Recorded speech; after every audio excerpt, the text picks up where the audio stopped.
بسم اللہ الرحمن الرحیم۔ ناظرین، میں ہوں صغیر چودھری اور آپ دیکھ رہے ہیں ڈیلی ممتاز ڈیجیٹل۔ ناظرین، آج آپ کے ساتھ ہم دو تین موضوعات کے ساتھ جو ہے وہ ڈسکس کریں گے، اور یہ دو تین جو موضوع ایشو ہیں وہ آج کل بڑے زیر بحث ہیں۔ اس میں ایک تو جو بہت ہی کور ایشو ہے آج کل پاکستان کا بنا ہوا، وہ ہے ملک ریاض کی وطن واپسی، اور فرد گوگی جو ہے اس کی واپسی۔ اس کے علاوہ جو اس میں ملوث ملزمان ہیں، علی ریاض ملک ہے، اور اس کے علاوہ مرزا شہزاد اکبر، ان کی کیسے واپسی ہوگی، یہ موضوع بحث ہے آج کل۔ اور اس کے حوالے سے ہم آپ سے تفصیلی گفتگو کریں گے۔ اور دوسرا ہے کہ امریکہ نے 90 دن کے لیے جن ممالک کی امداد بند کی ہے، اس میں پاکستان کا نام بھی شامل ہے۔ تو جو امداد امریکہ کی بند ہوئی ہے وہ کن کن شعبوں کو متاثر کرے گی، اور کن کن شعبوں میں وہ کتنی امداد امریکہ جو ہے ہمیں دے رہا تھا، تو اس سے کتنا متاثر ہوگا وہ سارا عمل، اس پہ ڈسکس ہوگی۔ اس کے علاوہ وہ آج کل ایک فیصل واڈا کا بھی تھوڑا سا مارکیٹ میں بڑا شور ہے، اور بیوروکریسی کے درمیان ایک شاید نئی جنگ چھڑنے والی ہے۔ جو ان لینڈ ریونیو سروس کے جو آفیسر ایسوسی ایشن ہے، انہوں نے باقاعدہ اس کی ایک پریس ریلیز بھی جاری کر دی ہے، اور تنازع تھوڑا سا بڑھتا ہوا نظر آ رہا ہے۔ اس کے پیچھے کیا محرکات ہیں وہ بھی تفصیلی اس کا جائزہ لیں گے۔ ان موضوعات پہ سب سے پہلے ہم بات کرتے ہیں ناظرین ملک ریاض اینڈ کمپنی کے حوالے سے، 190 ملین پاؤنڈ کیس میں جو کہ اشتہاری ملزم ہیں، اس حوالے سے اب نائب نے درخواست کی ہے وزارت داخلہ کو کہ ان کو واپس لایا جانا ضروری ہے، چونکہ عدالت نے ان کے دائمی وارنٹ گرفتاری جاری کر دی ہیں۔ اس میں عمران خان اور بشرا بی بی کو تو پہلے ہی سزا ہو چکی ہے، لیکن چونکہ یہ ملزمان عدالت میں پیش نہیں ہوئے تھے تو اس لیے ان کو اشتہاری قرار دیا گیا تھا۔ اب ان کا دوسرا پروسیس ہے جو عدالتی پروسیس ہوتا ہے کہ ان کے دائمی وارنٹ گرفتاری کے بعد جس ملک میں یہ ہوتے ہیں ملزمان ہیں، ان سے رابطہ کیا جاتا ہے۔ پھر دیکھنا یہ ہوتا ہے کہ ان کے ساتھ ہماری ٹریٹی ہے، ملزمان کی حوالگی سے متعلق کوئی ہمارے معاہدہ ان کے ساتھ موجود ہے۔ تو چونکہ ان سب کے بارے میں اطلاعات یہ ہیں کہ یہ یو اے ای میں ہیں، جو شہزاد اکبر مرزا ہیں وہ تو یو اے ای میں نہیں ہیں، وہ اس کے بارے میں بتایا جا رہا ہے کہ وہ شاید انگلینڈ میں ہیں، لیکن باقی جو تینوں ہیں ملک ریاض، علی ریاض ملک اور فرز شہزاد اور فرا گوگی جو ہیں وہ یو اے ای میں ہی ہیں۔ اور ملک ریاض تو باقاعدہ اوپنلی وہاں پہ اپنا ایک پروجیکٹ بھی پراپرٹی سے متعلق لانچ کر رہے ہیں۔ تو پہلے مرحلے میں وزارت داخلہ نے جو نیب کی درخواست تھی اس پہ ان کے پاسپورٹ منسوخ کیے ہیں۔ تو اس میں ناظرین تھوڑی سی آپ کو جو ہے وہ تفصیل سے بتانے کی ضرورت ہے کہ اس کا پروسیس کیا ہوتا ہے۔ اب پروسیس یہ ہے کہ اس ملک کے ساتھ کیا ہمارا کوئی معاہدہ ہے ملزمان کی حوالگی سے متعلق، تو یو اے ای کے ساتھ تو ہمارا معاہدہ موجود ہے، وینا کنونشن کے تحت بھی ہمارا معاہدہ ہے، اور ان کو جو واپس لایا جانا ہے وہ بین الاقوامی انسداد منی لانڈرنگ قوانین ہیں ان کے کا بھی اطلاق ہو جاتا ہے، اس کے تحت بھی واپس لایا جاتا ہے۔ لیکن اب چونکہ اس میں انٹرپول نے بھی آنا ہے اور ان کے ریڈ وارنٹ بھی جاری ہونے ہیں، تو انٹرپول کا ایک اپنا پروسیس ہوتا ہے۔ یوں کہنا چاہیے کہ جو انٹرپول ہے وہ پہلے کیس کو سٹڈی کرتا ہے۔ ایف آئی اے انٹرپول کو لکھے گی کہ یہ ملزم ہمیں مطلوب ہے، اور یہ جو ملزمان ہیں ان کے خلاف یہ چارج شیٹ ہے، عدالت کی جانب سے یا جو ادارہ ہے کوئی بھی انویسٹیگیٹو ایجنسی ہے اس کو یہ مطلوب ہیں اور یہ ملک میں نہیں ہے، ان کی انویسٹیگیشن ہونی ہے۔ تو وہ سارا ایک پروسیس ہوتا ہے، اور وہ ایک فارم فل کیا جاتا ہے۔ اس میں تقریباً کوئی 50-60 کے زیادہ کالم ہوتے ہیں جو کہ فل کرنے ہوتے ہیں، اور فل کر کے وہ جو انٹرپول کا ہیڈ کوارٹر ہے وہاں بھیجے جاتے ہیں۔ وہاں پہ باقاعدہ اس کی پروسیڈنگ ہوتی ہے پھر۔ اور ایک بات بڑی طے شدہ ہے کہ جو انٹرپول ہے وہ سیاسی کیس نہیں لیتا۔ آپ کو اس کی مثال بھی دے دیتے ہیں کہ اسحاق ڈار کی واپسی سے متعلق بھی رابطہ کیا گیا تھا، لیکن انٹرپول نے انکار کیا تھا۔ اور پرویز مشرف کا مشہور کیس تھا، ان کے خلاف مختلف مقدمات تھے سنگین غداری کیس سمیت، تو ان کی واپسی کے متعلق بھی انٹرپول سے رابطہ کیا گیا، لیکن انٹرپول نے کہا تھا کہ یہ سیاسی کیس ہے، اور انٹرپول سیاسی کیس جو ہے وہ نہیں لیتا، اور جو سیاسی بنیادوں پہ کیسز بنائے جاتے ہیں اس حوالے سے اس کو وہ انٹرٹین نہیں کرتا۔ سب سے پہلے تو جب ملزمان کی حوالگی ہوتی ہے تو ایف آئی اے جو ہے اس کو ایک مضبوط قسم کا اسٹرانگ کیس بنانا پڑتا ہے۔ اگر ایف آئی اے مضبوط اور اسٹرانگ کیس بنانے میں کامیاب ہو جاتا ہے اور کنونس کر لیتا ہے تو پھر اس کے بعد جو انٹرپول کا پروسیس ہے وہ شروع ہوتا ہے، اور جہاں بھی جس ملک میں بھی جو مطلوبہ ملزمان ہوتے ہیں ان کو پھر اس ٹیم کے حوالے کر دیا جاتا ہے۔ یو اے میں تو ملزمان کی حوالگی سے متعلق ایک روزمرہ کی بات ہے کہ وہاں سے اکثر ملزمان جو ہے ان کا تبادلہ ہوتا رہتا ہے، اور اس میں موسٹلی جو ہیں وہ قتل کے ملزمان ہوتے ہیں، ان کو واپس لایا جاتا ہے، پھر یہاں پہ ان کی باقاعدہ عدالتوں میں پیش کیا جاتا ہے، ان کو حکام کے حوالے کیا جاتا ہے۔ لیکن یہ ذرا کیس ڈیفرنٹ نوعیت کا ہے، چونکہ یہ کرپشن کا کیس ضرور ہے۔ اس میں یہ جو مین اکیوزڈ اس میں تھے، اب وہ مجرمان ان کا مجرمان کا سٹیٹس ہو گیا ہے، جس میں عمران خان اور بشرا بی بی ہیں، ان کو سزا ہو چکی ہے، تو یہ جو ہیں ان کے ساتھ بھی شامل تھے، لیکن یہ چاروں پیش نہیں ہوئے، تو اس لیے ان کے دائمی وارنٹ گرفتاری جاری کیے گئے ہیں۔ پہلا مرحلہ جو ہے وہ جو پاکستانی اتھارٹیز کر سکتی ہیں وہ پاسپورٹ کی منسوخی ہے، وہ ہو چکی ہے، ان کے پاسپورٹ ان کا نام سی ایل میں کنٹرول لسٹ میں جو ہے وہ شامل کیا جانا ہوتا ہے، وہ سارے پروسیس جو ہے وہ یہاں سے ممکن ہیں۔ لیکن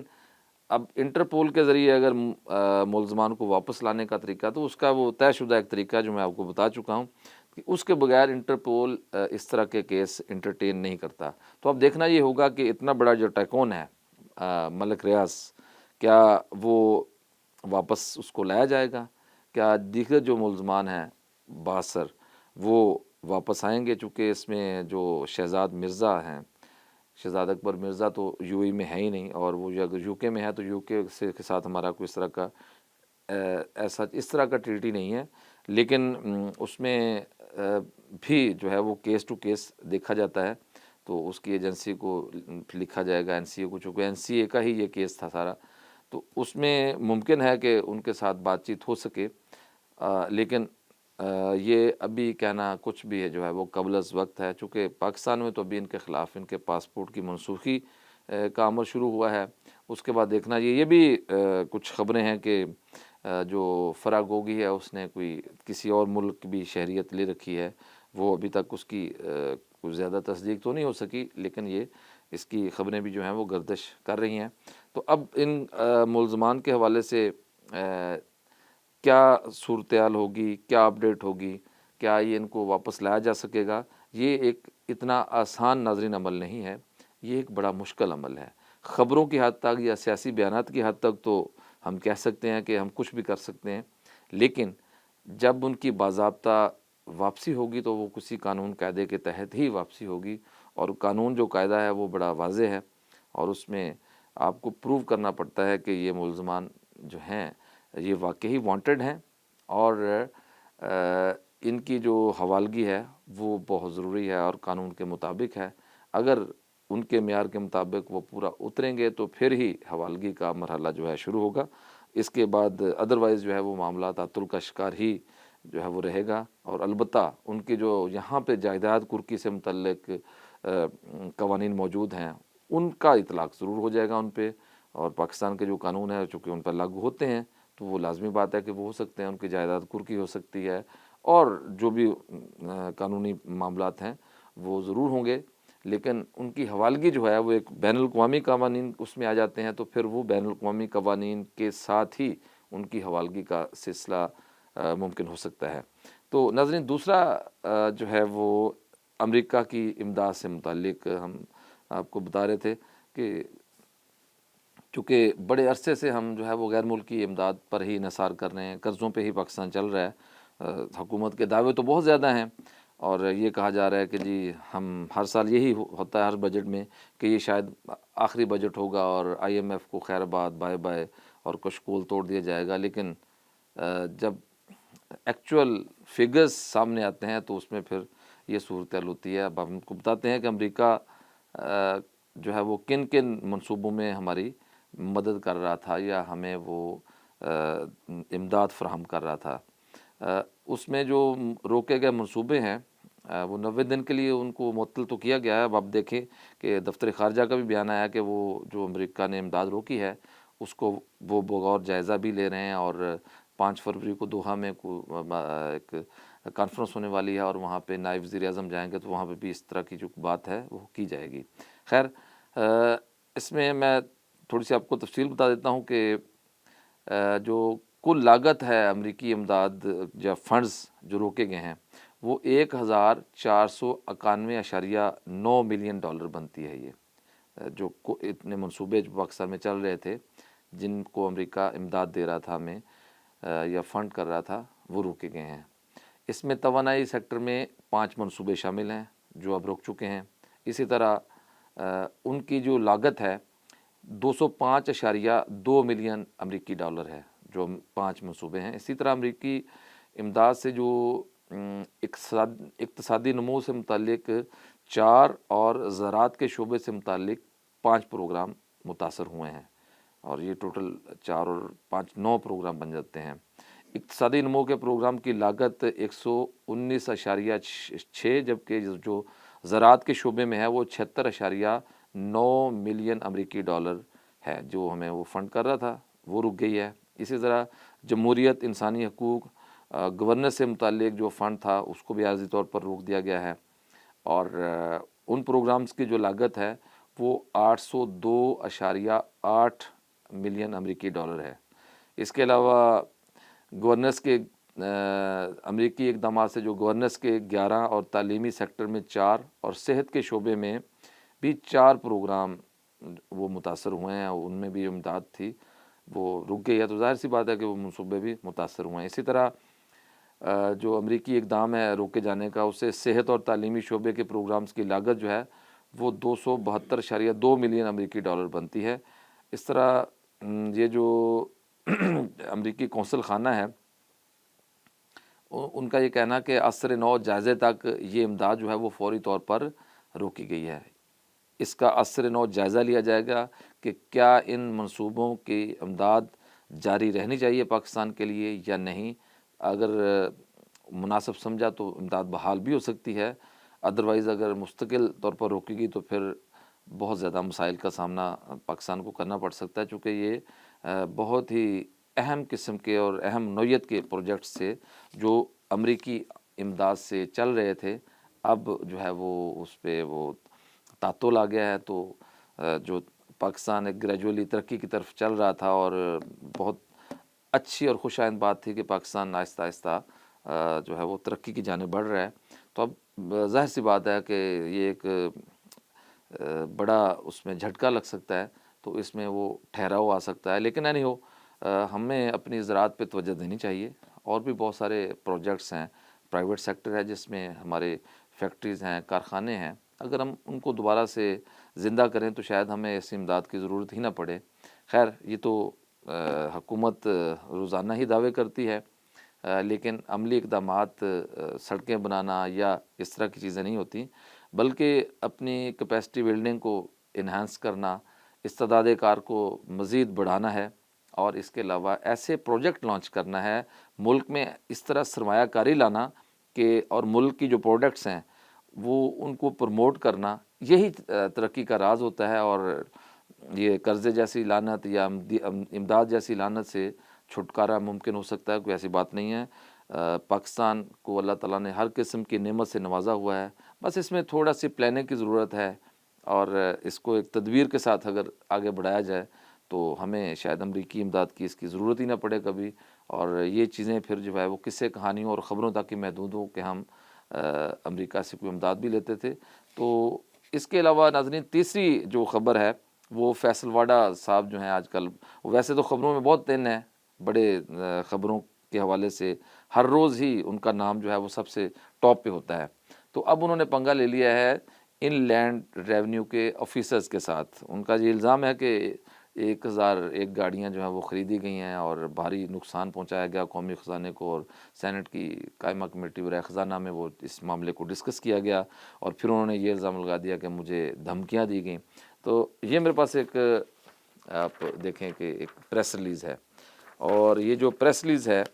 یہ ان لینڈ ریونیو سروس آفیسر ایسوسی ایشن کی جانب سے جو فیصل واڈا پر لگائے گئے الزامات ہیں ان کے حوالے سے ہے، اور انہوں نے اس کی تردید کی ہے۔ میں پڑھ کے اس کو کچھ کے مندرجات کچھ ہیں وہ سنا دیتا ہوں۔ اس میں انہوں نے جو کہا ہے کہ سینیٹر فیصل واڈا نے گزشتہ روز سینٹ کی قائمہ کمیٹی برائے خزانہ میں 3 افسران پر جان سے مارنے کی دھمکی کے الزامات عائد کیے ہیں، اور سرکاری گاڑیوں کی خریداری پر جان سے مارنے کی دھمکیاں مکمل طور پر بے بنیاد ہیں۔ یہ انہوں نے اس میں جو آفیسر ایسوسی ایشن ہے انہوں نے اس کی تردید کرتے ہوئے یہ کہا ہے، اور انہوں نے کہا ہے کہ یہ جتنے بھی الزامات لگائے گئے ہیں گاڑیوں سے متعلق یا دھمکیوں سے متعلق، ایسے نہیں ہیں۔ ویسے فیصل واڈا کو دھمکی دینا بڑی ایک وہ لطیفہ ہی بنتا ہے، تو وہ تو خود ایک بہت بڑی شخصیت ہیں، انہیں کون دھمکی دے سکتا ہے۔ تو بیچ کی بات کیا ہے، وہ گاڑیوں کے ٹھیکوں کا معاملہ چل رہا تھا، وہ یہ بھی سنا ہے کہ وہ کچھ 2 کمپنیاں تھیں، ان کا آپس میں کوئی ایشو تھا، تو ان کو شاید ایک کمپنی کو ٹینڈر نہیں ملا، تو اس وجہ سے ہوا ہو۔ لیکن یہ جو پریس ریلیز ہے، یہ اس سے ثابت یہ ہوتا ہے کہ یہ شاید بیوروکریسی میں ایک نئی جنگ چھڑنے والی ہے، چونکہ دیکھیں ان لینڈ ریونیو کی جو ایسوسی ایشن ہے وہ اکیلی تو نہیں ہے۔ جب اس طرح کی کوئی پریس ریلیز جاری ہو جاتی ہے، الزامات کا سلسلہ بڑھ جاتا ہے، تو پھر اس میں پوری بیوروکریسی شامل ہو جاتی ہے۔ تو آپ کو پتہ ہے کہ ملک کی بیوروکریسی وہ اتنی کمزور نہیں ہے، تو وہ کافی سٹرونگ ہے، چونکہ ملک کو چلا رہے ہیں وہ، ان کے پاس پوری مشینری ہے، پورے اختیارات ہیں۔ تو اس لیے بیوروکریسی کے ساتھ اس طرح کی نئی جنگ چھڑنا یا اس طرح کی ٹی وی پہ آ کے